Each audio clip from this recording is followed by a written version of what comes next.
Continuing on the same topic of this E20 ethanol blending, see, there was a study made that the concept of ethanol was introduced in 2014 or something, and a normal petrol car is expected to be there for about 15 to 18 years. That is the normal life of a good quality petrol car. You can have it for 40 years and you'll be making all types of noises and you'll be pouring more oil into it, you'll be wasting petrol, but you will not understand that concept. You're willing to continue with a 30-year-old car and say, I'm using a 30-year-old car. But what is the wastage of petrol, fuel consumption, oil, parts? Nobody wants to listen to that. They only complain about this E20 blending ethanol, not complain about the old car which they are using, which is most fuel inefficient, cost inefficient, maintenance inefficient, everything inefficient. They will not talk about that. But we talk only about sadly, we talk only about the E20 blending. The government introduced a concept that, well, we are looking at a E20 ethanol blending. We are looking at it that we are going to have an issue with it. Therefore, the government said, we'll give you an incentive. 15-year-old cars, please replace them with new cars. There was another hullabaloo which arose at that time. How can we replace our car? Cost is so much. We'll not be able to buy new cars. The cost is too much. But we are not having the old cars. They are going to cost you more. Maintenance is going to be more. You are not going to have the mechanics to attend to those cars. And you'll be wasting money on the petrol because most of the cars are inefficient because their methodology, the technology in petrol has changed completely. And that change, you must understand, improves the running of cars, the silence of the cars, the emission of the cars, the speed of the cars, the fuel consumption of the cars. So many things have been improved steadily over a period of years. But we don't want to change. Why? Because a group of people say we will not change, so everybody joins the bandwagon and say, no, we should not do it. 15 years, the government as a policy has brought it in, we should break it. Why did they bring the 15-year policy? When the 15-year policy comes, there will be better cars on the streets, lesser pollution, and since consequently because lesser pollution, better environment, and not only that, it will give impetus to the growth of quality cars and growth and development of more types of good cars, production incentives, labor employment in different areas. Labor employment in what areas? If you look at it, technology improves and therefore they require better quality of good quality engineers. That improves the quality of engineers available within India. And you will be able to produce more for the world also. Because when we have good quality cars, the world is going to look at us and say that we are going to buy from India. And today, India is challenging the world. We have two major companies, I don't want to mention, but anyway, let me mention, they're not going to be an advertisement. Mahindra and Tata's. They're challenging the electric world, the electric car world. They're moving into new trajectories, which was not expected out of India in the past 10 years. But today we are moving towards that. So when we are having technological improvements, when we are having improvements in a quality of service, when we are going to contribute to the, I would say, the environmental costs, we are going to have a lesser pollution.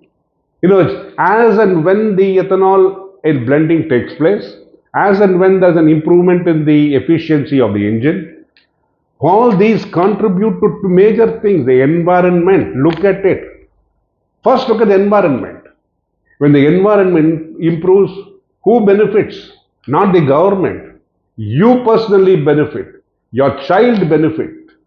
Your asthma child benefits. Your asthma father benefits. Your grandparent who's suffering from asthma will benefit. So many things the benefits are going to be innumerable and cannot be counted in forms of money. It is a form of health. So think about it. It's going to be difficult. The transition, any transition for that matter, will be difficult. It's like moving from one country to another country, trying to settle down and blend into that country. The same manner, yes, getting rid of your old car, coming into a new car concept, coming into EVs. People are moving into EVs like that.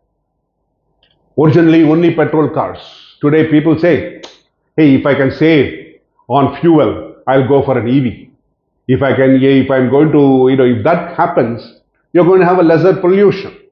But that's a different angle of how are you going to dispose of the used batteries. All the new technologies will take over. I'm not going to discuss that. We'll discuss it as and when the problem arises. Now, currently, we are looking at a very bad environmental India. We are suffering from high pollution. Every city is suffering from high pollution. So, since so many vehicles, supposed to be, I think, 250 million vehicles have been manufactured before the production, before the ethanol introduction. And that gives you the 250 million vehicles have to be replaced.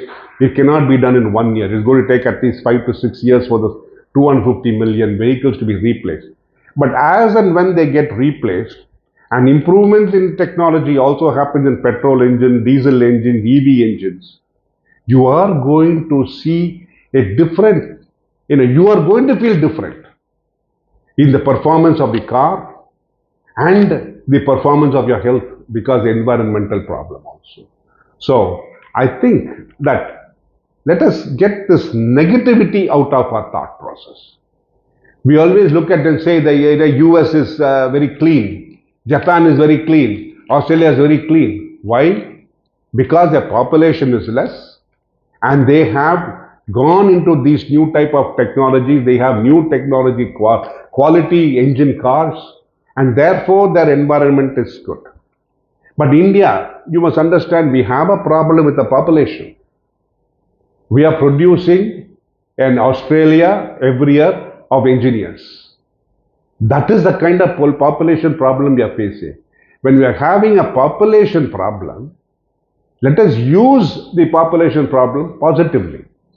And that will be possible only when we move and get rid of this thought process of not changing cars every 15 years or every 18 years and getting into new technologies, new concepts and new derivatives. We are going to suffer. It is not the US, it is not Australia, it is not Japan. It is going to be India and India alone who is going to suffer from the problem of pollution and contribution to the pollution by old age methodology of carbureted cars, so many things. So I think let us get this, anything done by the government is negative. It is against the people. No government does anything for against the people. Every government does, any government for that matter. I'm not saying this government or past government. Any government does something for the benefit of the people. And this is a very positive step by this government, changing cars every 15 years, moving into an ethanol blending of 20%, maybe increased 25-30% also will benefit, improved channels of operation of cars, and as you get better roads, you like to drive faster, you like to have a silent engine. Technology is improving, and environment improves, you will have a better, happier life. So think about it. Let us not oppose this technology of implementing blending of E20 with petrol. I think we should look at it very, very positively rather than negatively. Thank you very much.